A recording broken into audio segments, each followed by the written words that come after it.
শ্রমজীবী যারা আছেন মনক্ষুণ্ণ হবেন না, মন ছোট করবেন না। You are the super hero remittance fighter of our country. একজন পরিচ্ছন্নতা কর্মী, তারও 20 থেকে 30,000 টাকা বাংলাদেশে ঢোকে প্রতি মাসে। আপনি চিন্তা করতে পারেন 6টা মাস যদি রেমিটেন্স বন্ধ হয়, শ্রীলঙ্কার চেয়েও খারাপ অবস্থায় বাংলাদেশে চলে যাবে। এটা আল্লাহর পক্ষ থেকে একটা স্পেশাল রাহমা, মার্সি এন্ড ব্লেসিংস, যা আমাদের রিজিকের তাগিদায় সারা বিশ্বে যে কাজ করতে হয়, আমরা কাজ করি আর দেশে টাকা পাঠাই, আর সচল থাকে আমার দেশের অর্থনীতির চাকা। আলহামদুলিল্লাহ পড়েন। সো বাংলাদেশের গভর্নমেন্টকে আমি বিনীত অনুরোধ জানাবো, শ্রম মন্ত্রণালয়কে অনুরোধ জানাবো, এয়ারপোর্ট অথরিটিকে অনুরোধ জানাবো, আমার শ্রমজীবী ভাইদের সাথে ভালো আচরণ করুন, তাদের সাথে কোঅপারেট করুন। বিশেষ করে যতগুলো দূতাবাস আছে, আমার শ্রমজীবী ভাইদের যে কোনো কাজকে অগ্রাধিকার ভিত্তিতে আপনারা সার্ভিস দিন। তারা ভালো থাকলে ভালো থাকবে বাংলাদেশ। আসসালামু আলাইকুম ওয়া রাহমাতুল্লাহি তাআলা ওয়া বারাকাতুহু। নাহমাদুহু ওয়া নুসাল্লি আলা রাসূলিহিল কারীম। أما بعد فأعوذ بالله من الشيطان الرجيم بسم الله الرحمن الرحيم يا أيها الإنسان إنك كادح إلى ربك كدحا فملاقيه صدق الله العظيم رب اشرح لي صدري ويسر لي أمري واحلل عقدة من لساني يفقه قولي। বাংলাদেশ ইয়ুথ কমিউনিটি মালয়েশিয়া কর্তৃক আয়োজিত আন্তর্জাতিক শ্রমিক দিবস 2024 উপলক্ষে মালয়েশিয়ার রাজধানী কুয়ালালামপুরের ডাউন টাউনে অবস্থিত উইসমা এমসিএর গ্র্যান্ড বলরুমে ইসলামে শ্রমিকের অধিকার শীর্ষক আলোচনা সভায় আপনারা যারা উপস্থিত হয়েছেন, আপনাদের সবাইকে জানাচ্ছি আন্তরিক শুভেচ্ছা এবং অভিনন্দন। আহলান ওয়া সাহলান ওয়া মারহাবান বিকুম ফি হাদাল লিকা আত-তাইয়িব আল মুবারাক। আলহামদুলিল্লাহ, আমরা অত্যন্ত সৌভাগ্যবান যে আমরা এমন একটা ধর্ম পেয়েছি যে ধর্মটা মজলুমকে নিয়ে কথা বলে। The vulnerable people of the society, সমাজে যারা মজলুম, অসহায়, যাদের কথা কেউ বলে না, তাদের অধিকার নিয়ে ইসলাম কথা বলে। আলহামদুলিল্লাহ পড়েন।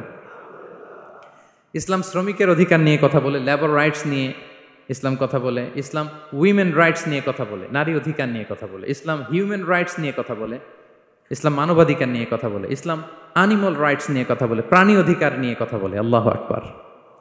আপনি চাইলেই একটা প্রাণীকে আঘাত করতে পারবেন না। আমাদের দেশে এটা খুব বাজে একটা কালচার। কুকুর একটা দেখলেই আমরা কি করি? হয় ঢিল ছড়ি, না একটা লাথি মারি। কিছুই করে নাই আপনাকে, পাশ দিয়ে যাচ্ছে, দেখলেই কি ঢিল মারে, লাথি মারে। আরো অনেক জঘন্য জঘন্য কাজ আমরা করি। তাহলে যারাই যেখানে বিপন্ন, মানবতা যেখানে বিপন্ন, সেখানেই ইসলাম হাজির হয়েছে। আলহামদুলিল্লাহ। এজন্য ইসলাম পেয়ে আমরা খুশি না বেজার বলেন? এজন্য প্রত্যেক সালাতের পরে আমরা ঘোষণা দিই, রাদিতু বিল্লাহি রাব্বা ওয়াবিল ইসলামি দীনা ওয়াবি মুহাম্মাদিন নাবিয়্যান ওয়া রাসূলা। আমরা আল্লাহকে রব হিসেবে পেয়ে খুশি, আমরা ইসলামকে দিন হিসেবে পেয়ে খুশি। তো আমরা রাসূল সাল্লাল্লাহু আলাইহি ইসলামকে নবী এবং রাসূল হিসেবে পেয়ে খুশি। তার মানে প্রত্যেক সালাতের পরে আমরা কি করি? এটার অ্যানাউন্সমেন্ট দেই। তো ইসলাম এমন একটা ধর্ম, যেখানেই মানবতা বিপন্ন সেখানেই ইসলাম হাজির। তো আজকে আমরা লেবার রাইটস ইন ইসলাম, ইসলামে শ্রমিকের কি অধিকার, শ্রমিকদের যে রাইটস আছে, অধিকার আছে, এটা নিয়ে ইসলাম কি বলে, এই টপিকে আমরা কথা শুনবো ইনশাআল্লাহ বিইذنিল্লাহ। সম্মানিত শুধু আমি শুরুতেই কালামুল্লাহ মাজিদের একটি আয়াত তেলাওয়াত করেছি, সূরাতুল ইনশিকাকের 6 নম্বর আয়াত, যেখানে আল্লাহ তাআলা ইরশাদ করছেন, ইয়া আইয়ুহাল ইনসানু ইন্নাকা কাদিহুন ইলা রাব্বিকা কাদহান ফামুলাকি। অর্থাৎ হে মানুষ, তুমি তোমার রবের কাছে পৌঁছা পর্যন্ত কঠোর পরিশ্রম করতে হবে, অতঃপর তুমি তার সাক্ষাৎ লাভ করবে। আমাদের আলটিমেট গোল হচ্ছে আমরা আল্লাহর কাছে ফিরে যাব, ঠিক কিনা বলেন? কেউ মারা গেলে আমরা কি বলি? ইন্না লিল্লাহি ওয়া ইন্না ইলাইহি রাজিউন। আমরা আল্লাহর জন্য এবং আল্লাহর দিকেই আমরা ফিরে যাব। তো আল্লাহ বলেন, ইন্নাকা কাদিহুন ইলা রাব্বিকা কাদহান ফামুলাকি। হে মানুষ, তুমি তোমার রবের কাছে পৌঁছা পর্যন্ত কঠোর পরিশ্রম করতে হবে, তারপরে তুমি তোমার রবের সাক্ষাৎ পাবে।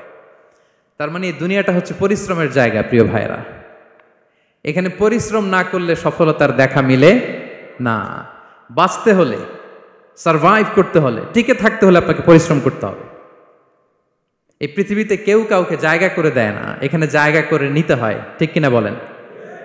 আপনি যদি পরিশ্রম করেন, পরিশ্রমে যে ঘাম ঝরে শরীর থেকে, পরিশ্রমের ঘামে জন্ম নেয় সফলতার বীজ। আপনি যখন হাড় ভাঙা পরিশ্রম করবেন, এই পরিশ্রমে যে লোনা পানি বেরোবে, যে ঘাম বেরোবে, এই ঘামেই জন্ম নেয় সফলতার বীজ। এবং সফলতার কোনো শর্টকাট হয় না প্রিয় ভাইরা। অনেকে অল্পতে সফল হতে চায়, শর্টকাট খুঁজে, আছে না নাই? না, সফলতার জন্য আপনাকে লং কাটে যেতে হবে। ওখানে কোনো লিফট থাকে না, সিঁড়ি বেয়ে উঠতে হয়।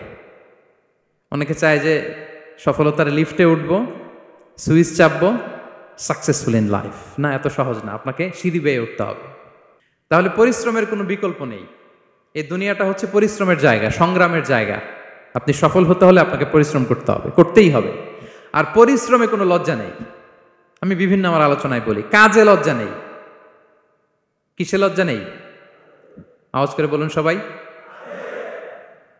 কাজে লজ্জা নেই। লজ্জা হচ্ছে অলসতায়, লজ্জা হচ্ছে হাত পাতায়, লজ্জা হচ্ছে অকর্মণ্যতায়। কাজে লজ্জা আছে? লজ্জা কিসে বলেন সবাই? লজ্জা হচ্ছে অলসতায়, অকর্মণ্যতায়। যারা কাজ না করে ফুটানি মারে, ওইটাতে লজ্জা। অনেকে আছে ফুটানি মারে, আছে না নাই? কাজ করে না, শো অফ, ফুটানি। এই ফুটানিতে লজ্জা, কিন্তু পরিশ্রমে কোনো লজ্জা নেই। এজন্য আল্লাহ তাআলা বললেন, ইয়া আইয়ুহাল ইনসান ইন্নাকা কাদিহুন ইলা রাব্বিকা কাদহান ফামুলাকি। হে মানুষ, তোমার রবের কাছে পৌঁছা পর্যন্ত তোমাকে পরিশ্রম করতে হবে, হাড় ভাঙা পরিশ্রম করে আমার কাছে আসতে হবে, তবেই সফলতা মিলবে। অন্য আয়াতে আল্লাহ তাআলা বলছেন, লাকাদ খলাকনাল ইনসানা ফি কাবাদ। নিশ্চয়ই মানুষকে আমি কষ্ট এবং পরিশ্রম নির্ভর করে তৈরি করেছি। এই পৃথিবীতে টিকে থাকতে হলে তাকে পরিশ্রম করতে হয়, কষ্ট করতে হয়। এবং দুনিয়ার এই সাইকেলটা যদি দেখেন, দিন এবং রাতের যে সাইকেল, রাতকে আল্লাহ বানিয়েছেন ঘুমের জন্য, রেস্ট নেওয়ার জন্য, বিশ্রামের জন্য। আর দিনকে আল্লাহ বানিয়েছেন কর্মচঞ্চল করে, কাজের জন্য। দিনের মধ্যে কর্মস্পৃহা আছে। আল্লাহ তাআলা সূরা নাবাতে বলছেন, ওয়াজআলনান নাহারা মাআশা। আমি দিনকে বানিয়েছি কর্মচঞ্চল। দিনে আপনি কাজ করবেন, হাড় ভাঙা পরিশ্রম করবেন, তবেই সফলতা ধরা দিবে। ঠিক কিনা বলেন? তাহলে প্রথমে আমরা জানলাম এই পৃথিবীতে পরিশ্রম করতেই হবে, পরিশ্রমের কোনো বিকল্প নেই। সফল হতে চাইলে কি করতে হবে? আওয়াজ করে বলবেন, কি করতে হবে? এবং ইসলাম এই পরিশ্রমকে উৎসাহিত করে। পরিশ্রমের মাধ্যমে যে ইনকাম, এটাকে উৎসাহিত করে। বিষ্ণু ঈসা ইসলাম বলেন, মা আকালা আহাদুন তাআমান কাত্তু খায়রান আইয়াকুলা মিন আমালি ইয়াদাই।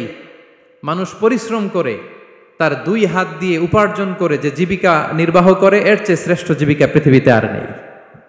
আল্লাহু আকবার। আপনারা যারা কষ্ট করে ঘাম ঝরিয়ে উপার্জন করেন, এই পৃথিবীতে এর চেয়ে শ্রেষ্ঠ উপার্জন আর হতে পারে? পরিশ্রম করে ঘাম ঝরিয়ে আপনি যে রিজিক এর বন্দোবস্ত আপনার হয়, এই খাবারের চেয়ে শ্রেষ্ঠ খাবার পৃথিবীতে হতে পারে? এরপর বিষ্ণু ঈসা ইসলাম বললেন, ওয়া ইন্না নাবিয়াল্লাহি দাউদ আলাইহিস সালাম কানা ইয়াকুলু মিন আমালি ইয়াদিহি। আল্লাহর নবী দাউদ আলাইহিস সালাম তিনি নিজ হাতের উপার্জন থেকে খেতেন। সুবহানাল্লাহি বিহামদিহি। তিনি আর্মর বানাতেন, যুদ্ধাস্ত্র। তিনি বর্ম বানাতেন, নিজ হাতে বর্ম বানিয়ে, যুদ্ধাস্ত্র বানিয়ে বিক্রি করে সেটা দিয়ে জীবিকা নির্বাহ করতেন। আল্লাহু আকবার। তাহলে পরিশ্রমের কোনো বিকল্প নেই। শ্রমের মাধ্যমে যে উপার্জন, এটা শ্রেষ্ঠ উপার্জন। তাই শ্রমজীবী যারা আছেন, মনক্ষুণ্ণ হবেন না, মন ছোট করবেন না। You are the super hero, you are the super hero, you are the remittance fighter of our country. এজন্য রাস্তা দিয়ে যখন হাঁটবেন, বুক ফুলিয়ে হাঁটবেন, আর বস্তা ভরে টাকা নিয়ে দেশে ফিরবেন। ঠিক কিনা বলেন? বুক ফুলিয়ে হাঁটতে হবে। এজন্য আমি আমার প্রিয় মাতৃভূমি বাংলাদেশের গভর্নমেন্টকে অনুরোধ করব, আমাদের শ্রমজীবী ভাইদের যাতে সুবিধা হয়, এই ব্যবস্থা আপনাদের করতে হবে। বিনীত অনুরোধ রাখবো। শ্রম মন্ত্রণালয়ে যারা দায়িত্বে আছেন, স্পেশালি তাদেরকে রিকোয়েস্ট করব, আমাদের শ্রমজীবী ভাইদের যেন কোনো কষ্ট না হয়, কারণ তাদের পাঠানো রেমিটেন্সে সচল থাকে আমার দেশের অর্থনীতির চাকা। তারা ভালো থাকলে ভালো থাকবে বাংলাদেশ। Very simple. ঠিক কিনা বলেন? আমার যে ভাইটা পরিচ্ছন্নতা কর্মী, রাস্তা ক্লিন করে, এয়ারপোর্টে ওয়াশরুম ক্লিন করে, একজন পরিচ্ছন্নতা কর্মী, তারও 20 থেকে 30 হাজার টাকা বাংলাদেশে ঢোকে প্রতি মাসে। আপনি চিন্তা করতে পারেন? হ্যাঁ, 6টা মাস যদি রেমিটেন্স বন্ধ হয়, শ্রীলঙ্কার চেয়েও খারাপ অবস্থায় বাংলাদেশে চলে যাবে। Just only 6 months. ভয়ঙ্কর অবস্থা হবে বাংলাদেশের। এটা আল্লাহর পক্ষ থেকে একটা স্পেশাল রাহমা, মার্সি এন্ড ব্লেসিংস, যে আমাদের রিজিকের তাগিদায় সারা বিশ্বে যে কাজ করতে হয়, আমরা কাজ করি আর দেশে টাকা পাঠাই, আর সচল থাকে আমার দেশের অর্থনীতির চাকা। আলহামদুলিল্লাহ পড়েন। সো বাংলাদেশের গভর্নমেন্টকে আমি বিনীত অনুরোধ জানাবো, শ্রম মন্ত্রণালয়কে অনুরোধ জানাবো, এয়ারপোর্ট অথরিটিকে অনুরোধ জানাবো, আমার শ্রমজীবী ভাইদের সাথে ভালো আচরণ করুন। তাদের সাথে কোঅপারেট করুন। বিশেষ করে যতগুলো দূতাবাস আছে সারা বিশ্বে, বাংলাদেশের যে মিশনগুলো, দূতাবাসগুলো, আমার শ্রমজীবী ভাইদের যে কোনো কাজকে অগ্রাধিকার ভিত্তিতে আপনারা সার্ভিস দিন। এটা দিতেই হবে, ঠিক কিনা বলেন? তারা ভালো থাকলে ভালো থাকবে বাংলাদেশ। তো এই জন্য শ্রমের কোনো বিকল্প নাই। নিজ হাতে উপার্জিত অর্থ, নিজ হাতে উপার্জিত কামাই, এটা শ্রেষ্ঠ কামাই। তো আলহামদুলিল্লাহ আজকের অডিয়েন্সের মধ্যে শ্রমজীবী ভাইয়েরা বেশি, আলহামদুলিল্লাহ পড়েন। এটা আমাদের সৌভাগ্য। এই যে বাংলাদেশে এখন চাকরি নাই, চাকরির বাজার মন্দা, মাস্টার্স পাশ করে বেকার টোটো কোম্পানির ম্যানেজার, এরকম আছে না নাই? তার বিপরীতে আল্লাহ তাআলা আপনাদেরকে মালয়েশিয়া নিয়ে আসছে। প্রতি মাসে আপনি টাকা পাঠান, আলহামদুলিল্লাহ। আপনি বাংলাদেশের যে উন্নয়ন, বাংলাদেশের যে ডেভেলপমেন্ট, এই যে স্মার্ট বাংলাদেশ বলে বলে মন্ত্রীরা মুখে ফেনা তুলে ফেলে, এটার গর্বিত অংশীদার আপনি, ঠিক কিনা বলেন? আপনি গর্বিত অংশীদার। You are the contributor, you are the real contributor. আপনার অবদানে বাংলাদেশ আজকে সচল, আলহামদুলিল্লাহ। সো মন ছোট করার কোনো সুযোগ নেই। নিজ হাতে উপার্জিত কামাই, এটা পৃথিবীর শ্রেষ্ঠ কামাই, আলহামদুলিল্লাহ। পরিশ্রমের মাধ্যমে যে উপার্জন, এটাকে ইসলাম আমাদেরকে উৎসাহিত করে। শুধু নামাজ, রোজা, জিকির এগুলো নিয়ে ইসলাম আমাদেরকে পড়ে থাকতে বলেনি। কোরআনিক অর্ডার হচ্ছে আপনার নামাজ শেষ, আপনি বেরিয়ে পড়বেন, কাজে বেরিয়ে যাবেন। ফাইদা কুদিয়াতিস সালাতু ফান্তাশিরু ফিল আরদি ওয়াবতাগু মিন ফাদলিল্লাহ। বিধানটা কার বলুন? আওয়াজ করে বলুন, বিধানটা কার? এটা কোরআনিক ভার্ডিক্ট, কোরআনের বিধান। নামাজ শেষ, গোল হয়ে বসে জিকির করতে বলা নাই আল্লাহ। আল্লাহ বলেছে ফান্তাশিরু ফিল আরদ ওয়াবতাগু মিন ফাদলিল্লাহ, জমিনে ছড়িয়ে পড়ো, আল্লাহর রিজিক তালাশ করো। নামাজ শেষ, বেরিয়ে যাবেন। কৃষক চলে যাবে মাঠে, শ্রমজীবী চলে যাবে ফ্যাক্টরিতে, শিক্ষকরা চলে যাবে তাদের শিক্ষা প্রতিষ্ঠানে, কর্পোরেট ওয়ার্ল্ডের লোকেরা চলে যাবে তাদের প্রতিষ্ঠানে। ডেভেলপমেন্ট করতে হবে, সিভিলাইজেশন করতে হবে। নামাজের পরে গোল হয়ে বসে থাকা চলবে না। কি ব্যালেন্স দেখেছেন ইসলাম? আজান হয়েছে তো মসজিদে আসো, নামাজ শেষ বেরিয়ে পড়ো, আলহামদুলিল্লাহ। কি ভারসাম্যপূর্ণ ইসলাম। ফাইদা কুদিয়াতিস সালাতু ফান্তাশিরু ফিল আরদ, যখন সালাত শেষ জমিনে ছড়িয়ে পড়ো, আল্লাহ রিজিক অন্বেষণ করো। তাহলে শুধু নামাজ রোজার মধ্যে ইসলাম নয়, আপনাকে কর্মঠ হইতে হবে, পরিশ্রম করতে হবে, হাড় ভাঙা পরিশ্রম। বিশ্বনবী সাল্লাল্লাহু আলাইহি ওয়াসাল্লাম অত্যন্ত পরিশ্রমী ছিলেন। He started his first career as a shepherd, সুবহানাল্লাহ। ওনার প্রথম ক্যারিয়ার উনি রাখাল হিসেবে শুরু করেছেন।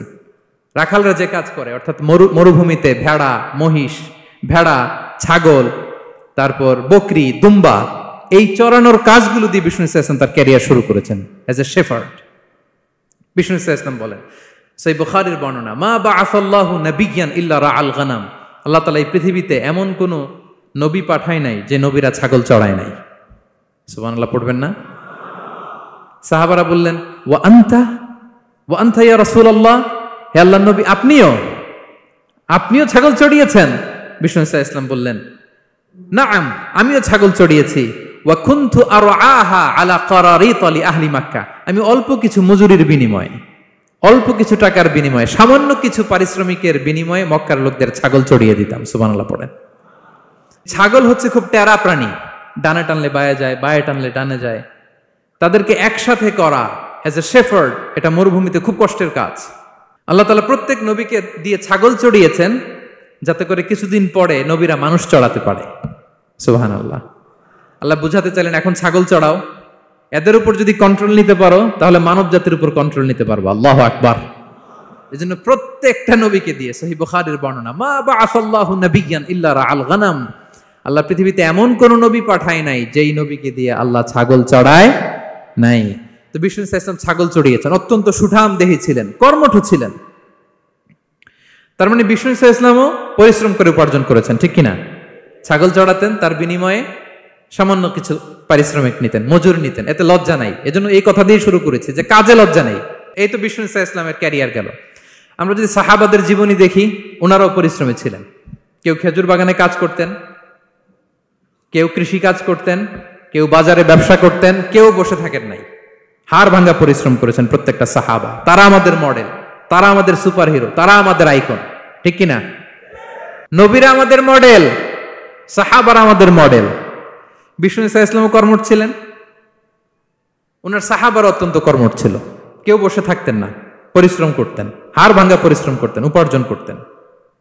তারা আমাদের জন্য প্রেরণার বাতিঘর। অনেক সাহাবাদের বায়োগ্রাফি থেকে আপনাদেরকে ঘটনা শেয়ার করা যাবে। আমি একজন সাহাবার জীবনী শোনাবো আপনাদেরকে।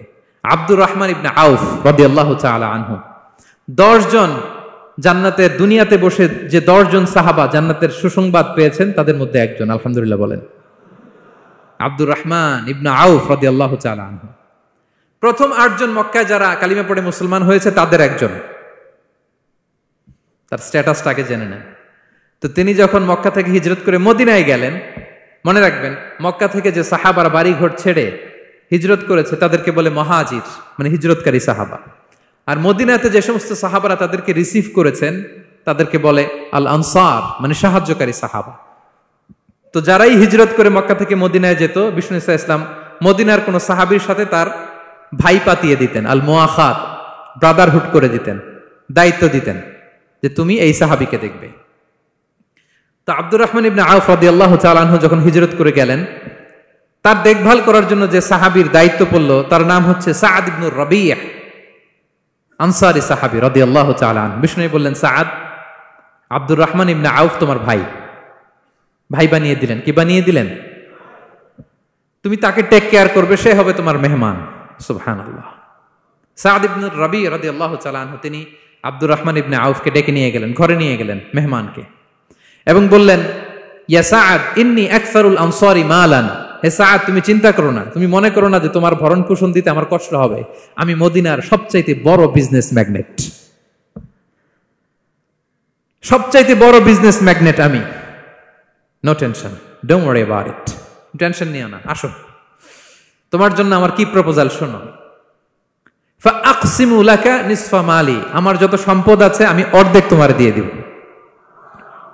সুবহানাল্লাহ, এত আসতে।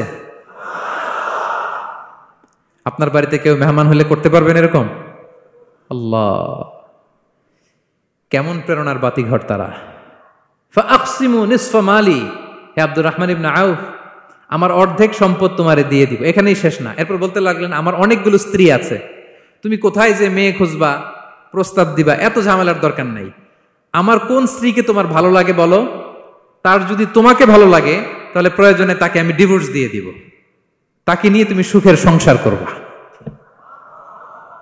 আল্লাহু আকবার, আল্লাহু আকবার। অর্ধেক সম্পদ দিয়ে দিব, আমার একাধিক স্ত্রী আছে, কাউকে যদি তোমার পছন্দ হয় এবং সেও যদি তোমাকে পছন্দ করে, প্রয়োজনে তাকে ডিভোর্স দিব।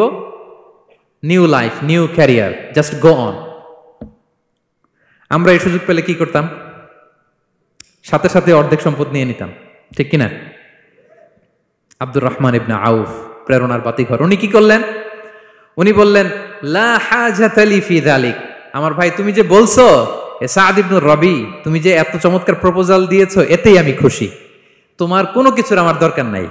বারাকাল্লাহু লাকা ফি আহলিকা ওয়া মালিক, আল্লাহ তোমার সম্পদেও বরকত দেখ, আল্লাহ তোমার পরিবারেও বরকত দেখ। তবে একটা কষ্ট করতে হবে, সেটা কি? আব্দুর রহমান ইবনে আউফ বললেন, দুল্লানি ইলা সুক, just show me the way to market. মদিনার বাজারটা কোথায় এটা একটু দেখায় দাও। আমি নতুন মানুষ, পথঘাট চিনি না। দুল্লানি ইলা সুক, just show me the way to market of Medina. মদিনার বাজারটা কোন রাস্তা একটু দেখায় দাও। আল্লাহু আকবার। সাদ ইবনে রাবি বললেন, এই তো মদিনার বাজার। উনি যে কিছু ঘি কিনলেন, পনির কিনলেন, কিনে বিক্রি করলেন, প্রফিট করলেন। ওই প্রফিট দিয়ে আরো বেশি করে কিনলেন, আবার বিক্রি করলেন, প্রফিট, আবার বিক্রি করলেন, প্রফিট। এই কেনা বেচা করতে করতে 1-2 মাসের মধ্যে উনি মদিনার one of the biggest business magnate হয়ে গেলেন। আল্লাহু আকবার। কি হাড় ভাঙ্গা পরিশ্রমই না তারা করেছেন। একেবারে রেডি ক্যারিয়ার ছিল, গেলাম সবচেয়ে বড় বিজনেসম্যানের অর্ধেক সম্পত্তি পেয়ে গেলাম। He didn't accept the ready career, rather he made his own path with his own endeavor. নিজের চেষ্টায়, নিজের পরিশ্রমে, নিজের ঘাম ঝরিয়ে নিজের ক্যারিয়ার তৈরি করেছেন। চিল্লায় বলেন ঠিক কিনা? This is the biography of Abdur Rahman ইবনে আউফ রাদিয়াল্লাহু তাআলা আনহু। সাহাবারা কতটা পরিশ্রম করেছেন, তার মানে বিশ্বনবী পরিশ্রমী ছিলেন, সাহাবারা পরিশ্রমী ছিলেন।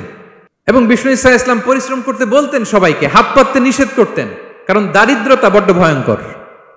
দারিদ্রতা যার আসে সে বুঝে। বাংলা একটা কথা আছে, অভাব যখন দরজায় এসে দাঁড়ায়, ভালোবাসা তখন সবার মুখস্থ, দেখছেন? অভাব যখন দরজায় এসে দাঁড়ায়, ভালোবাসা তখন জানলা দিয়ে পালায়। দারিদ্রতা ঈমান কেড়ে নেয়। আপনি পার্বত্য চট্টগ্রামের অবস্থা জানেন? আমাদের বাংলাদেশের পাহাড়ি এলাকার অবস্থা জানেন? ওখানে আমাদের গরিব মুসলিম ভাইদেরকে সামান্য কিছু টাকা পয়সা দিয়ে ওদেরকে খ্রিস্টান বানিয়ে ফেলতেছে মিশনারিগুলো। এই খবর তো আমরা রাখি না। দারিদ্রতা বড্ড ভয়ঙ্কর।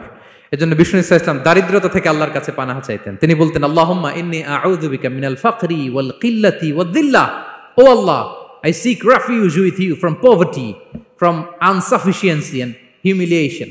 ও আল্লাহ, আমি তোমার কাছে দারিদ্রতা থেকে পানাহা চাই। ও আল্লাহ, আমি তোমার কাছে স্বল্পতা থেকে পানাহা চাই। ও আল্লাহ, আমি তোমার কাছে লাঞ্ছনা থেকে পানাহা চাই। পড়েন আমিন। এই দোয়াটা বেশি বেশি পড়বেন। আল্লাহুম্মা ইন্নী আউযু বিকা মিনাল ফাকরি ওয়াল কিল্লাতি ওয়াদ-দিল্লাহ। হে আল্লাহ, আমি দারিদ্রতা থেকে পানাহা চাই। আল্লাহ, স্বল্পতা থেকে পানাহা চাই। আল্লাহ, লাঞ্ছনা থেকে পানাহা চাই। সবাই পড়ুন আমিন। বিষ্ণু ইসা ইসলাম যে দোয়াগুলো শিখিয়েছেন এগুলো হচ্ছে very precise in wording but comprehensive in meaning. শব্দে খুব ছোট, কিন্তু অর্থ মানুষের হৃদয়ে এটার আবেদন অনেক ব্যাপক, অনেক বেশি। আপনি সারাদিন মিলিয়েও দোয়ার মধ্যে এত সুন্দর প্রার্থনা বাক্য তৈরি করতে পারবেন না, কিন্তু বিষ্ণু ইসা ইসলাম এক বাক্যে যেটা চেয়েছেন গোটা দুনিয়াটা এর ভেতরে ঢুকে গিয়েছে। আল্লাহুম্মা ইন্নী আউযু বিকা মিনাল ফাকরি ওয়াল কিল্লাতি ওয়াদ-দিল্লাহ। আল্লাহ, দারিদ্রতা থেকে পানাহা চাই। বিষ্ণু ইসা ইসলাম নিজে স্বয়ং দারিদ্রতা থেকে পানাহা চাইতেন। তাহলে দারিদ্রতার সাথে আমাদের কোনো সম্পর্ক? আমরা পরিশ্রম করব, আমরা কাজ করে খাবো, কাজে কোনো লজ্জা নেই। লজ্জা অলসতায়, চিল্লায় বলেন ঠিক কিনা? এবং বিষ্ণু ইসা ইসলামের কাছে কেউ যদি হাত পাতত, যদি দেখতেন তার কাজ করার যোগ্যতা আছে, বিষ্ণু ইসা ইসলাম ভিক্ষা দিতেন না, কাজে উৎসাহিত করতেন, ভিক্ষাবৃত্তিকে অনুৎসাহিত করতেন। এক যুবক এসে হাত পাতলো, বিষ্ণু ইসা ইসলাম, আমার কিছু দেন। নই বললেন, তুমি তো শক্ত সামর্থ্য মানুষ, বাসায় কি আছে বলো? সে বলে, আমার বাড়িতে একটা পানি খাওয়ার জগ আছে আর একটা চাদর আছে। বিষ্ণু ইসা ইসলাম বললেন, নিয়ে আস। সে নিয়ে আস। এবার বিষ্ণু ইসা ইসলাম চাদর আর জগ দুইটা নিয়ে সাহাবাদেরকে বললেন, মাইয়াশতারি হাযাইন, কে কিনবে? অকশন চিনেন? অকশন, অকশনে কি করে? নিলামে দাম তোলে না? তো রাসূল সাল্লাল্লাহু আলাইহি ওয়াসাল্লাম তার চাদর আর জগটা নিলামে তুললেন। এই কে কিনবে? মাইয়াশতারি হাযাইন, মাইয়াশতারি হাযাইন। একজন বলল, ফাকালা রাজুল আনা আখিযুহুমা বিদিরহাম, ইয়া রাসূলুল্লাহ, আমি 1 দিরহামে কিনবো। কয় দিরহাম? বিষ্ণু বললেন, 1 দিরহাম, 1 দিরহাম, 1 দিরহাম। মানে এর চেয়ে কেউ বাড়াবে কিনা? মাইয়াজিদু আলা যালিক, এর চেয়ে বাড়ায় দিবা কে? আরেক সাহাবী বলল, ইয়া রাসূলুল্লাহ, আমি 2 দিরহামে কিনবো। 2 দিরহাম, 2 দিরহাম, 2 দিরহাম, আর বাড়ে না। বিষ্ণু সাল্লাল্লাহু আলাইহি ওয়াসাল্লাম তার কাছে 2 দিরহাম দিয়ে বিক্রি করে দিলেন। 2 দিরহাম নিয়ে যুবককে বললেন, নাও, এই 1 দিরহাম দিয়ে কিছু খাবার কিনে তোমার ফ্যামিলিকে দিয়ে আস। আরেক দিরহাম দিয়ে একটা কুঠার কিনে নিয়ে আস। তো যুবক কুঠার কিনে আনলো। ফাওয়াদাআ লাহু আর-রাসূল সাল্লাল্লাহু আলাইহি ওয়াসাল্লাম ইয়াদান, রাসূল সাল্লাল্লাহু আলাইহি ওয়াসাল্লাম নিজ হাতে ওই কুঠারের একটা হাতল লাগাই দিলেন কাঠের। কারণ শুধু কুঠার দিয়ে তো হবে না, একটা হাতল থাকতে হবে না? বিষ্ণু সাল্লাল্লাহু আলাইহি ওয়াসাল্লাম ওনার মোবারক হাতে, বরকতময় হাতে ওই কুঠারে একটা হাতল লাগাই দিলেন। এবার বললেন, যাও, 1 দিরহাম দিয়ে কুঠার, আরেক দিরহাম দিয়ে খাবার কিনে আনো। এই কুঠার দিয়ে জঙ্গলে যে কাঠ কেটে লাকড়ি বেচে জীবিকা নির্বাহ করো। সামনের 15 দিন আমার সামনে যেন তোমার ঘুরঘুর করতে না দেখি। এ বেচারা গেল, 1 দিরহাম দিয়ে ফ্যামিলিতে খাবার দিল, আর লাকড়ি নিয়ে কাঠ কাটতে না কাটতে কয়েকদিনের ব্যবধানে ও 10 দিরহাম কামায় ফেলছে। আস্তে আস্তে আস্তে আস্তে সে স্বাবলম্বী হয়ে গেল। এরপর একবার বিষ্ণু ইসা ইসলামের কাছে আসছে। বিষ্ণু ইসা ইসলাম তারে বলে, মানুষের কাছে হাত পাতার চেয়ে, দুয়ারে দুয়ারে ভিক্ষা করার চেয়ে তোমার মতো এরকম কাঠ কেটে, জঙ্গলে কাঠ কেটে বাজারে বিক্রি করা অনেক ভালো। আল্লাহু আকবার। এই হচ্ছে বিষ্ণু ইসা ইসলামের ক্যারেক্টারিস্টিক্স। তিনি ভিক্ষাবৃত্তিকে অনুৎসাহিত করতেন। এই যে গল্পটা, what is the moral of the story? কি শিখলাম? 1 নম্বর যেটা শিখলাম, তিনি কাজ করে খেতে উৎসাহিত করেছেন। চাইলেই বিষ্ণু ইসা ইসলাম ওই 2টা জিনিস বিক্রি করে 2 দিরহাম দিয়ে বলতে পারতেন, যাও 2 দিরহাম দিয়ে খাবার কিনো। ওই বেলা খেয়ে রাতের বেলা আরেক দুয়ারে যায় ভিক্ষা করতো, ঠিক কিনা বলেন? কথা বুঝতেছেন? 2 দিরহাম দিয়ে যদি খাবার কিনতো, তো দুপুরে খেয়ে রাতে কি করতো? আবার হাত পাততো। সেটা করে নাই। কাজ করে খেতে উৎসাহিত করেছেন এবং স্থায়ী সমাধান করে দিয়েছেন। কারণ কাজ কাজই, কাজে কোনো ছোট বড় নাই। আছে? কাজে কোনো ছোট বড় আছে না। তাহলে ইসলাম আমাদেরকে পরিশ্রমী হতে শেখায়, কর্মমুখী হতে শেখায়। ইসলাম কতটা কর্মমুখী ধর্ম দেখেন। বিষ্ণু ইসলাম বলেন, ইন কামাতিস সাআ ওয়া ফি ইয়াদি আহাদিকুম ফাসিলা, কেউ যদি দেখে কিয়ামত হয়ে যাচ্ছে, কি হয়ে যাচ্ছে? সবাই বলুন, কেউ যদি দেখে কিয়ামত হয়ে যাচ্ছে আর তার হাতে একটা চারা বীজ আছে, গাছের চারা, কি আছে? গাছের চারা। সে গাছের চারা রোপণ করতে গেছিল, ওদিকে যায় দেখে কিয়ামত শুরু হয়ে গেছে। বিষ্ণুনবী বলেন ফাইন ইসতাতাআ আন লা তাকুমা হাত্তা ইয়াগরিসাহা ফালইয়াগরিসহা, সে যদি পারে কিয়ামত হওয়ার আগেই ওটা রোপণ করে দিতে, সেজন্য তাড়াতাড়ি করে রোপণ করে দেয়। আল্লাহু আকবার। ইসলাম কতটা কর্মমুখী ধর্ম। কিয়ামত শুরু হয়েছে, বিষ্ণু বলেন তার উপর কিয়ামত আসার আগে সে যদি চান্স পায় চারা বীজটা যেন রোপণ করে দেয়। আর আমরা এখন আখিরুজ্জামান, দাজ্জাল আসবে, কিয়ামত হয়ে যাবে, 2025 সালেই হবে, এগুলো বলে কাজকর্ম সব বন্ধ করে দিচ্ছে। এরকম ডাকাইত আছে না নাই? হ্যাঁ বলেন, আছে না নাই? তা আখিরুজ্জামান কি আপনারা এটা শিখায়, এই লেসন শিখায়? আখিরুজ্জামান আসবে, দাজ্জাল আসবে, তো আপনার সমস্যা কি? দাজ্জাল আসবে দেখেই তো আপনাকে বিজনেস করে এমন টাকা কামাইতে হবে যাতে করে দাজ্জাল আসলে আমি আমার অর্থ দিয়ে মুজাহিদিন ভাইদেরকে সহায়তা করতে পারি। দাজ্জাল আসবে তো আপনার প্রবলেম কি? আপনার বডি বিল্ডিং করতে হবে, আপনার ফ্যামিলিকে তারবিয়া দিতে হবে, আপনার সোসাইটিকে সমৃদ্ধ করতে হবে, আপনাকে সভ্যতার কারিগর হইতে হবে। আপনার সব কাজ আপনি আরো বাড়াই দিবেন দাজ্জালের প্রশ্ন আসলে। এখন দাজ্জাল আসবে, 25 সালেই আসবে, 26 সালেই কিয়ামত হবে। কি হবে ক্যারিয়ার দিয়ে, আর কি হবে ব্যবসা করে? এরকম আছে না নাই? এরকম করা যাবে? বিশ্বনবী কি বললেন? কিয়ামত হইতেছে, তুমি দেখতেছো চাক্ষুষ বিলা আয়ান, দেখতেছো কিয়ামত হইতেছে, আর তুমি গাছ লাগাইতে গেছিলা। যদি সুযোগ হয় কিয়ামত হওয়ার আগে আগে কি করো? গাছ লাগাও। সুবহানাল্লাহ পড়বেন না? প্রিয় ভাইয়েরা, আমরা যেন পরিশ্রমী হই, আমরা যেন কর্মঠ হই, আমরা যেন অলস না হই। বিষ্ণু ইসলাম অলসতা থেকে আল্লাহর কাছে পানাহ চাইতেন। আল্লাহ আমাদেরকে বোঝার তৌফিক দান করুক, আমরা পড়ি আমিন। আল্লাহ নবী সাল্লাল্লাহু আলাইহি ওয়াসাল্লাম শুধু পরিশ্রম করতে বলেছেন এমন নয়, তিনি পরিশ্রমীদেরকে পছন্দ করতেন। এক সাহাবীর সাথে তিনি মুসাফা করলেন, দেখলেন হাতটা বড্ড খসখসে, তিনি শ্রমজীবী সাহাবী। এটা যখন তিনি শুনতে পেলেন, তিনি পরম মমতায় আলতো করে ওই শ্রমিক সাহাবীর হাতে তিনি চুমু খেলেন। আল্লাহু আকবার। এবং ওনার আন্ডারে যারা কাজ করত তাদের সাথে বিষ্ণু ইসলামের যে আচরণ, ওনার যে শ্রমিক, ওনার যে খাদেম, তাদের সাথে বিষ্ণু ইসলামের যে ডিলিং শুনলে আপনি অবাক হয়ে যাবেন, অবাক হয়ে যাবেন। আপনি কারো ব্যাপারে যদি রিয়েল ইনফরমেশন চান, আপনি কয়েকটা জায়গায় নক করতে হবে। 1 নাম্বার, ধরেন যে একজন বড় সাহেব, তার আসল তথ্য যদি চান তার বউকে জিজ্ঞেস করেন। কারা জিজ্ঞেস করবেন? ওয়াইফকে জিজ্ঞেস করবেন, স্ত্রীকে, আসল তথ্য পাবেন। 2 নাম্বার, তার বাড়ির দারোয়ানকে জিজ্ঞেস করবেন। কাকে? 3 নাম্বার, তার ঘরের কাজের বুয়া, সব জানে উনি, ওই কাজের বুয়া থেকে রিপোর্ট নেবেন, ঘরে যে কাজ করে। 4 নাম্বার, তার ড্রাইভার, দারোয়ান, কাজের বুয়া, ওয়াইফ, এদের কাছ থেকে যদি আপনি জিজ্ঞেস করেন, ফলের বিড়াল বেরিয়ে আসবে। ঠিক কিনা বলেন? তো আসেন বিষ্ণু ইসলামের যে খাদেম, কর্মচারী, তারা একটু জিজ্ঞেস করি বিষ্ণু ইসলামের আচরণ কেমন ছিল। বিষ্ণু ইসলামের খাদেমের নাম হচ্ছে আনাস রাদিয়াল্লাহু আনহু। আলহামদুলিল্লাহ, খাদিমুর রাসূলিল্লাহ, বিষ্ণু ইসলামের খাদেম। আসলে ওনাকে জিজ্ঞেস করি যে বিষ্ণু ইসলামের আচরণ কেমন ছিল। আনাস রাদিয়াল্লাহু তাআলা আনহু বলেন, খাদিমতুন নবিয়্যা 10 সিনিন, আমি বিষ্ণু ইসলামের 10 বছর খেদমত করেছি, 1-2 বছর না, 10 বছর বিষ্ণু ইসলামের খেদমতে আমি নিয়োজিত ছিলাম। ফামা ক্বালা লি লিমা সানা'তা ওয়ালা লিমা লা সানা'তা, 10 বছরের মধ্যে একদিনও কখনো বলে না, এ আনাস এটা কেন করলা, এ আনাস এমনটা কেন হলো, এটা কেন করলা না, একদিনের জন্য বলে নাই। কেন এটা করছো, কেন এটা করো নাই, এরকম কোনো প্রশ্ন আমাকে কোনোদিন করে নাই। সুবহানাল্লাহ পড়ে। আনাস রাদিয়াল্লাহু তাআলা কি ভুল করেন নাই? করছেন। ছোট মানুষ তো, একেবারে ছোট বাচ্চা ছিলেন। ওনার আম্মা যখন আনাস রাদিয়াল্লাহু তাআলাকে নিয়ে আসছে, বিষ্ণু ইসলাম মক্কা থেকে হিজরত করে মদিনায় আসলেন, সবাই বিশ্বনবীকে ঘিরে ধরলো, সবাই বিশ্বনবীকে সালাম দেয়, মুসাফা করে, হাদিয়া দেয়। আনাসের মা চোখের পানি ছাড়ে, বিশ্বনবীর কাছে লজ্জায় এসে বলে, ইয়া রাসূলুল্লাহ, সবাই আপনাকে উপহার দেয়, সবাই আপনাকে হাদিয়া দেয়, আমি আপনারে কি হাদিয়া দেব? হাদিয়া দেওয়ার মতো কিছু নাই আমার এই কলিজার টুকরা আনাস ছাড়া, আমি আনাসকেই আপনারে হাদিয়া দিয়ে দিলাম। ইয়াখদুমুকা ইয়া রাসূলুল্লাহ, হে নবী, আনাস আপনার খেদমত করবে, আপনার অজুর পানি এনে দিবে, আপনার মেসওয়াকটা এনে দিবে, আপনার জুব্বাটা এনে দিবে, আমি আমার কলিজার টুকরা, আমার নাড় ছেঁড়া ধন আনাসকেই আপনারে উপহার দিয়ে দিলাম।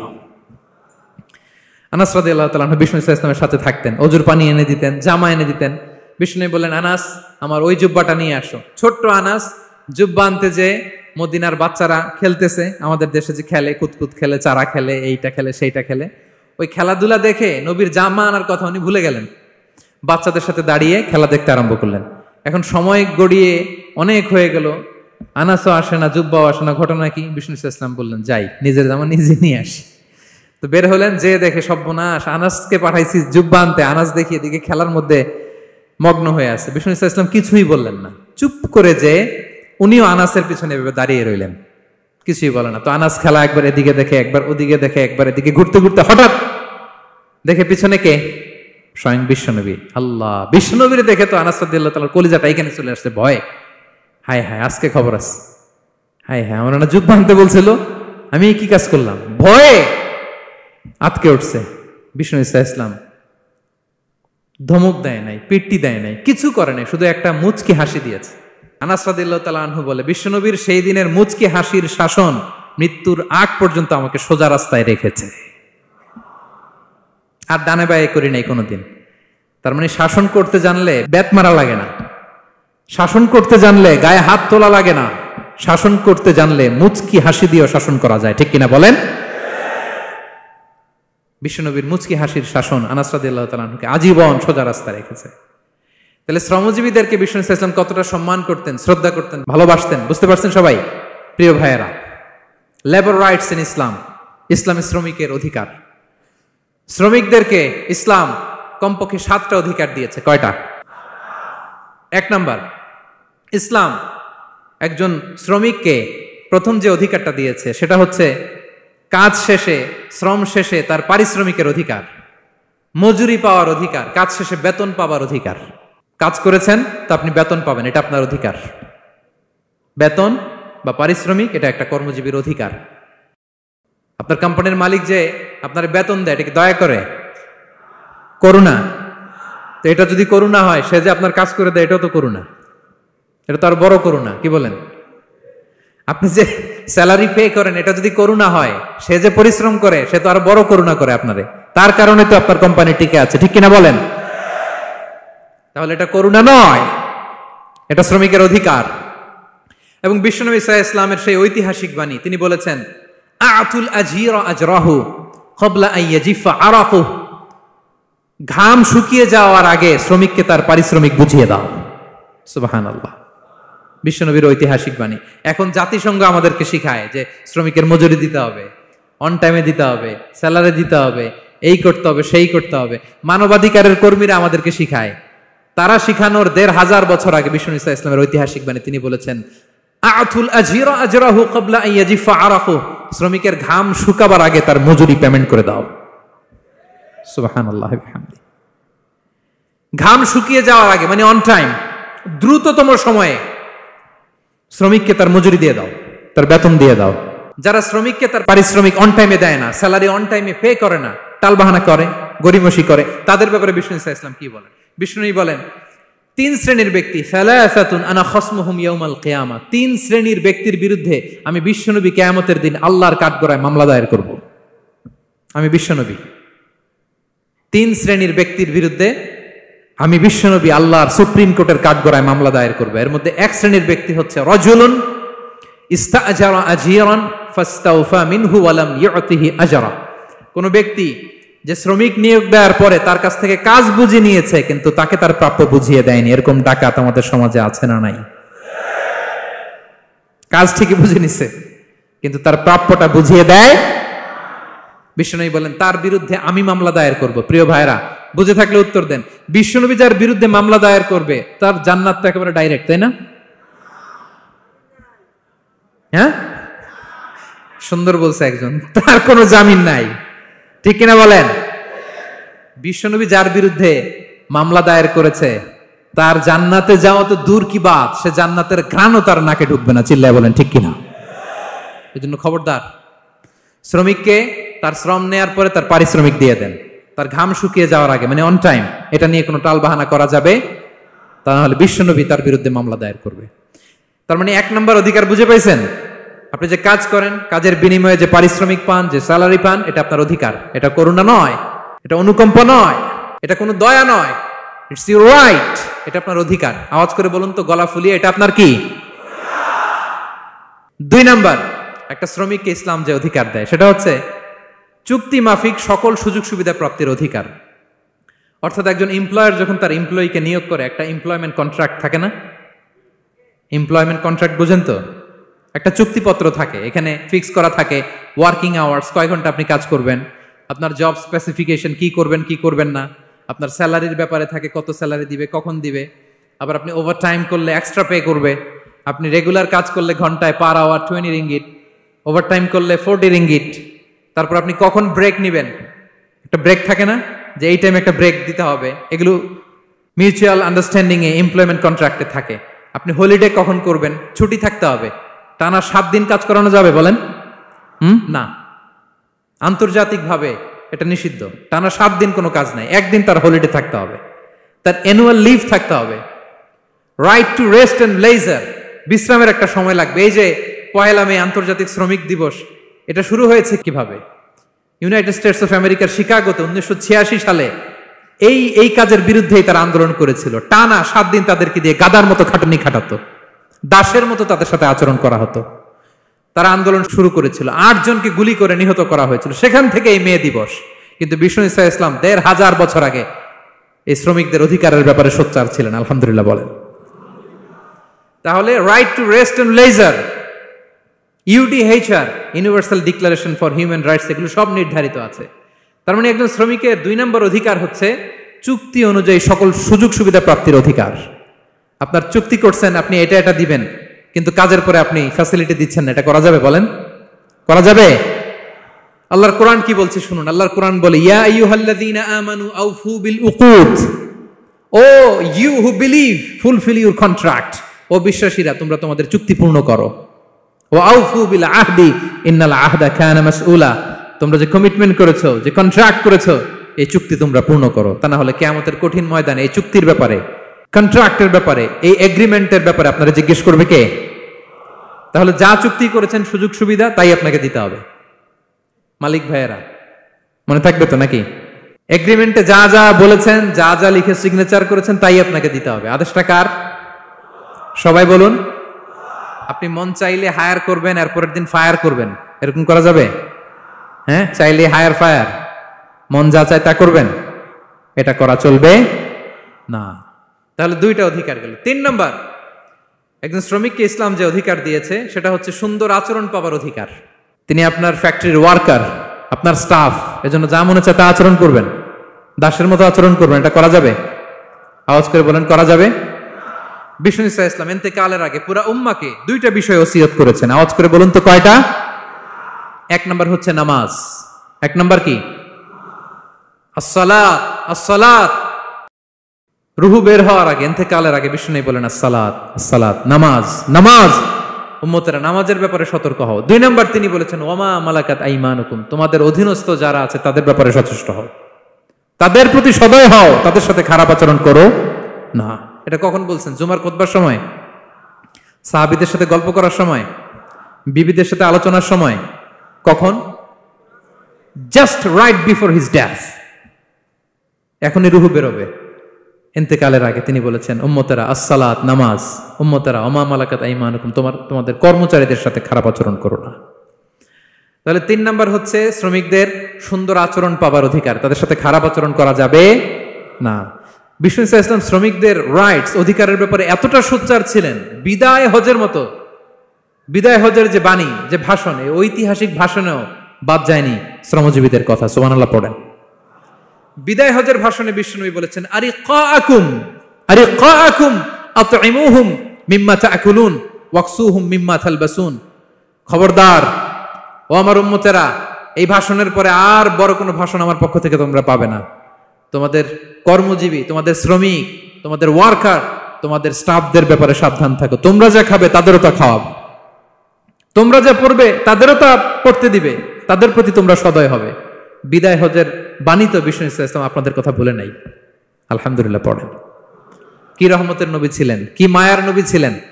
শ্রমজীবীদেরকে বিষ্ণু ঈসা ইসলাম এতটা ভালোবাসতেন। তাহলে 3 নম্বর যে অধিকার ইসলাম একজন শ্রমিককে দেয় সেটা হচ্ছে সুন্দর আচরণ পাবার অধিকার। দেখবেন যে মালিক বা যে এমপ্লয়ার ভালো আচরণ করে, সব শ্রমিককে তাকে ভালোবাসে, তার জন্য দোয়া করে। আপনি মালিক হয়ে অসুস্থ, দেখবেন আপনার ওয়ার্কার গুলো জায়নামাজ বিছিয়ে সেজদায় পড়ে আপনার জন্য কাঁদে। এরকম আছে না নাই? মালিক হলে তো এরকম মালিক হইতে হবে, এমপ্লয়ার হলে তো এরকম হওয়া চাই, ঠিক কিনা বলেন? তাহলে আমরা শ্রমজীবীদের সাথে ভালো আচরণ করব, পারা যাবে তো ইনশাআল্লাহ? ইনশাআল্লাহ। 4 নাম্বার, কর্মক্ষেত্রে নিরাপত্তার অধিকার। শ্রমজীবী ভাইদের যে ওয়ার্ক প্লেস আছে সেখানে তাদের নিরাপত্তা থাকতে হবে, সেফটি মেজারমেন্ট থাকতে হবে। অনেক জায়গায় দেখি আয়রন ফ্যাক্টরিগুলোতে যারা কাজ করে, আল্লাহু আকবার, আপনারা ভিডিও ক্লিপসে দেখবেন যে কি ভয়ঙ্কর সেখানকার অবস্থা, ডিহাইড্রেশনে এক একজন অসুস্থ হয়ে যায়। সেখানে তাদের পর্যাপ্ত পানির ব্যবস্থা নাই, এটা নাই সেটা নাই। এমন এমন ফ্যাক্টরিতে আমাদের অনেক ভাইরা কাজ করে, কেমিক্যাল ফ্যাক্টরি, মাস্কও নাই। এরকম ডাকাইতে আছে না নাই? কেমিক্যাল ফ্যাক্টরিতে যারা কাজ করবে এদেরকে মাস্ক দিতে হবে, এদেরকে হ্যান্ড গ্লাভস দিতে হবে। নির্মাণ শ্রমিক যারা আছে তাদেরকে হেলমেট দিতে হবে। প্রত্যেকটা ফ্যাক্টরিতে ফায়ার এক্সটিংগুইশার লাগবে, আগুন লাগলে অগ্নি নির্বাপক যে যন্ত্র, এগুলোর দরকার আছে না নাই বলেন? গাদার মতো ঢোকার জায়গা নাই, বেরোয়ার জায়গা নাই, সেফ এন্ট্রি নাই, সেফ এক্সিট নাই। হাজার হাজার মানুষ কাজ করে, আগুন লাগলে সব পুড়ে ছাই। এরকম হয় না?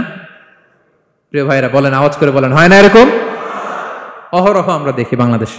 অগ্নি নির্বাপক যন্ত্র নাই, না, এটা করা যাবে না। আগুন লাগলে কিভাবে আপনি আগুন নেভাবেন, কিভাবে তাদের সেফটি সিকিউরিটি এনশিওর করবেন, এগুলো সব আগে থেকে নির্ধারণ থাকতে হবে।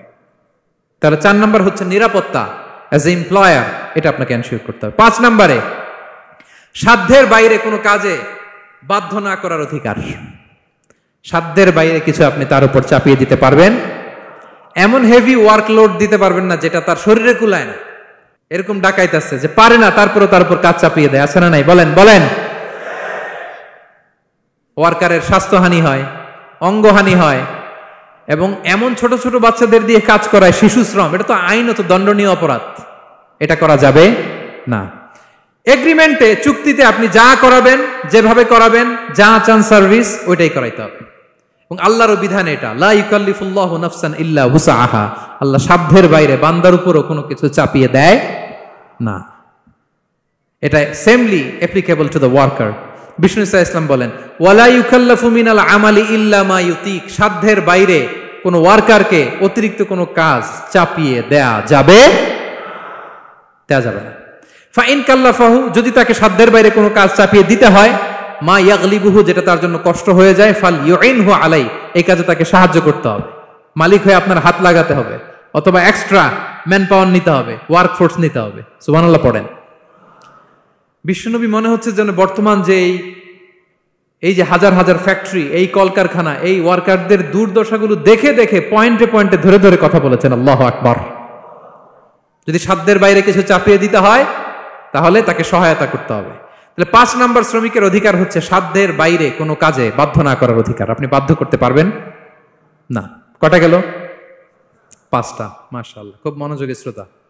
6 নম্বরে শ্রমিকের উপর আল্লাহ যা যা ফরজ করেছেন তা আদায়ের অধিকার দিতে হবে আপনাকে। সালাতের সময় হলে তাকে নামাজ পড়তে দিতে হবে। নন মুসলিম হলে এটা ভিন্ন ইস্যু।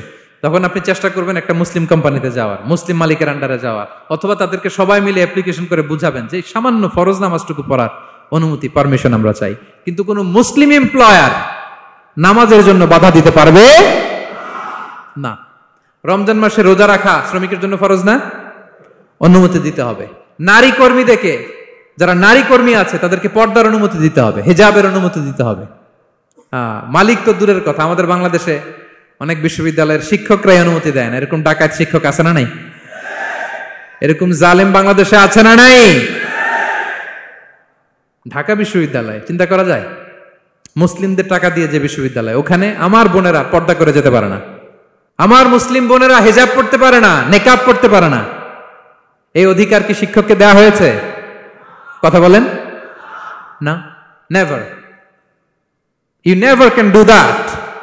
একটা রেগুলার ড্রেস কোড থাকবে, এটা সবাই মানবে। এটার উপরে দিয়ে সে চাদর পরবে না ওড়না পরবে না হিজাব পরবে না ব্লেজার পরবে, এটা নিয়ে নাক গলানোর ক্ষমতা কোনো শিক্ষকের নাই। চিল্লায় বলেন ঠিক কিনা? তাহলে আপনার কর্মস্থলে মুসলিম নারীরা যদি কাজ করে, নারী কর্মীদের জন্য পর্দার ব্যবস্থা করতে হবে, ঠিক কিনা বলেন? হালাল ফুড খাওয়ার ব্যবস্থা থাকতে হবে। ওয়াইন খাওয়ানো যাবে না, ড্রিঙ্কস করানো যাবে না, পর্ক খাওয়ানো যাবে না, ঠিক কিনা বলেন? আপনার কোম্পানিতে আপনার শ্রমিককে দাড়ি রাখতে চাইলে দাড়ি রাখার অনুমতি দিতে হবে, ঠিক কিনা বলেন? দাড়ি রাখা ওয়াজিব। দাড়ি রাখা কি কোন কোন মতে সুন্নাতে মুআক্কাদা, যেটাই আমরা বলি একজন মুসলিমের জন্য এটা আবশ্যক। দাড়ি রাখতে বাধা দেয়া যাবে? আমাদের বাংলাদেশে দেয়? হ্যাঁ, কোন কোন কোম্পানি দেয়। কোন কোম্পানি দেয় বলেন? হ্যাঁ, আরং। এই পাওয়া গেছে আরং। কিছুদিন আগে দাড়ি রাখবে বলে এক ছেলেকে কর্মচ্যুত করেছে, এরকম আছে না নাই? করা যাবে? করা যাবে বলেন?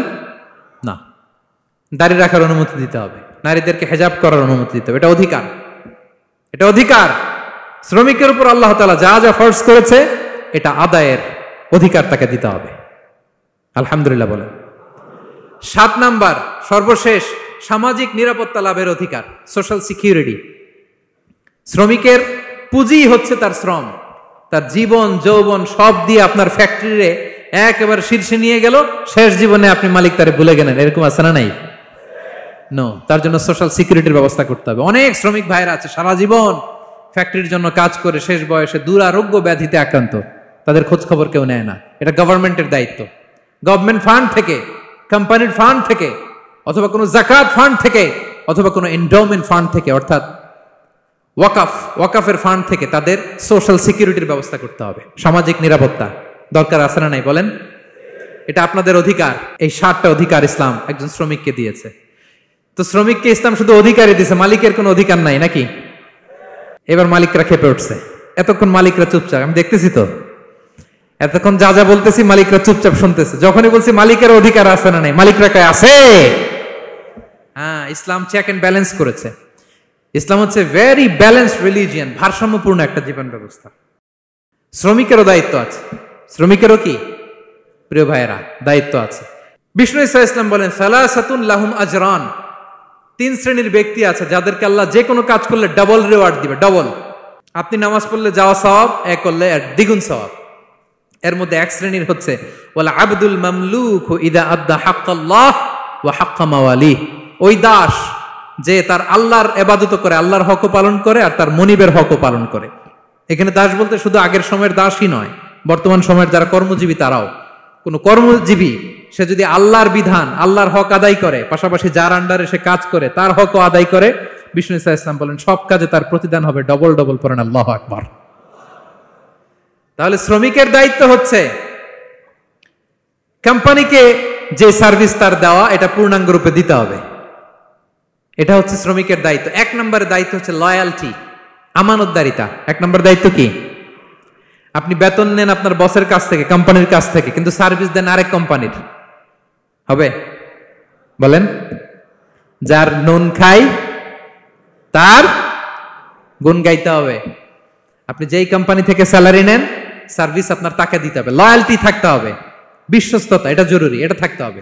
আপনার মালিক আপনার কাছ থেকে এই লয়ালটি প্রাপ্য, সে যেন আপনার উপর আস্থা রাখে, আপনার বস যেন আপনার উপর আস্থা রাখতে পারে, এইটা মালিকের অধিকার। কথা কি বুঝেন? হ্যাঁ, এবার শ্রমজীবী ভাইরা একটু ঠান্ডা হয়ে গেছে, দেখছেন চেক এন্ড ব্যালেন্স। কথা বলেন ঠিক কিনা? আপনার মালিক আপনার কাছ থেকে এটা প্রাপ্য, এটা তার অধিকার, বিশ্বস্ততা। ইন্না খায়রা মান ইস্তাজারতাল কবিউল আমিন, যাকে নিয়োগ দেওয়া হবে তার মধ্যে 2টা কোয়ালিটি থাকতে হয়। কয়টা? মুসা আলাইহিস সালাম ফেরাউনের বাবুর্চিকে 1 থাপ্পড় মারলেন রেগে মেগে। উনি থাপ্পড় মারছিলেন আদব শিক্ষা দেওয়ার জন্য, কিন্তু বেচারা সাথে সাথে মরে গেছে। উনি মারছিলেন আদব শিখানোর জন্য, বেচারা যে মরে যাবে মুসা আলাইহিস সালাম জানতেন না। এখন দেখে সর্বনাশ, সেটা তো মরে গেছে, অক্কা পাইছে। উনি দিলেন দৌড়। মুসা আলাইহিস সালাম দৌড়াতে দৌড়াতে প্রাণ ভয়ে চলে গেলেন আরেক সীমান্তে, মিশর ছেড়ে আরেক এলাকায়। যে দেখে কিছু লোক ধাক্কাধাক্কি করে তাদের উটগুলোকে পানি খাওয়াচ্ছে, আর 2টা মেয়ে পাশে চুপ করে বসে আছে। উনি বুঝতে পারলেন মেয়েগুলো এই ইয়াং ছেলেদের সাথে ধাক্কাধাক্কি করে টিকতে পারবে না। উনি এগিয়ে গেলেন, বললেন তোমরা পানি খাওয়াবো ওটদেরকে? হ্যাঁ খাওয়াবো, আসো। উনি ওটগুলো নিয়ে সবাইকে সরিয়ে পানি খাইয়ে দিলেন, মেয়েরা চলে গেল। এবার বাবার কাছে যেয়ে বলল, বাবা এমন এক ছেলের সন্ধান পাইছি, ছেলেটা খুব ভালো, আমাদের চেহারার দিকে তাকায় না, মাটির দিকে তাকিয়ে কথা বলে। আজকে এই লোক না থাকলে আমরা আমাদের ওটগুলোকে পানি খাওয়াতে পারতাম না। আর ভিনদেশী লোক, আমরা চিনিও না। ইন্না খায়রা মান ইস্তাজারতাল কবিউল আমিন। বাবা কাজ করেন, আমাদের তো রাখাল লাগবে, আমাদের দেখভাল করার জন্য তো একজন সুপারভাইজার দরকার, এই ছেলেকে আপনি কাজে রেখে দেন। সুবহানাল্লাহ পড়বেন না? হ্যাঁ। বাবা বলল যাও নিয়ে আস। মেয়ে দুজন যে বললো আব্বার কাছে চলেন, আব্বা আপনার কথা বলবে, আপনার সাথে আলাপ করবে। মুসা আলাইহিস সালাম বললেন ঠিক আছে, তোমরা পেছনে পেছনে যাও, আমি তোমাদের আগে আগে যাই, তোমরা আমাকে বলবা যে ডানে না বায়ে না সামনে। সুবহানাল্লাহ পড়বেন না?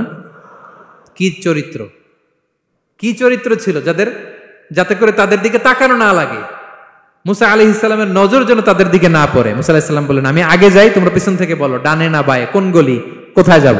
আল্লাহু আকবার। তো যাওয়ার পরে মুসা আলাইহিস সালামের সততা, এই বিশ্বস্ততা আর স্ট্রেংথ, শক্তি দেখে ওনাকে কাজে রেখে দিলেন মেয়ে দুটার বাবা। সুবহানাল্লাহ বলেন। আর বললেন এত বছর কাজ করবা, পারিশ্রমিক হচ্ছে কাজ যখন শেষ আমার এক মেয়েরে তোমার কাছে বিয়ে দিয়ে দিব। আল্লাহু আকবার। ওনারও থাকার জায়গা নাই, আশ্রয়ের কোনো বন্দোবস্ত নাই, আল্লাহ ব্যবস্থা করে দিলেন। আলহামদুলিল্লাহ পড়েন। তাহলে বিশ্বস্ত হইতে হবে। বিশ্বস্ত যেই, তার রুজির ব্যবস্থা করে দেয় কে? এই যে মুসা আলাইহিস সালাম ফেরাউনের বাবুর্চির থাপ্পড় মেরে চলে গেলেন, পরিচিত কেউ নাই, রিজিকের বন্দোবস্ত নাই, কিন্তু বিশ্বস্ততার কারণে আল্লাহ তাআলা রিজিকের ব্যবস্থা করে দিলেন। তাহলে এক নাম্বার মালিকের অধিকার হচ্ছে লয়ালটি, শ্রমিকদের বিশ্বস্ত হইতে হবে। আপনার পক্ষ থেকে বিশ্বস্ততা, এটা মালিকের প্রাপ্য। কথা বুঝতে পেরেছেন প্রিয় ভাইরা আমার? 2 নাম্বার চুক্তি অনুযায়ী শ্রম দেওয়া, এটা একজন শ্রমিকের দায়িত্ব। আপনার দায়িত্ব হচ্ছে 8 ঘন্টা কাজ করবেন, আপনি 6 ঘন্টা করেন আর 2 ঘন্টা এটা নিয়ে ইউটিউব, টিকটক, আচ্ছা হ্যাঁ, এটা করা যাবে?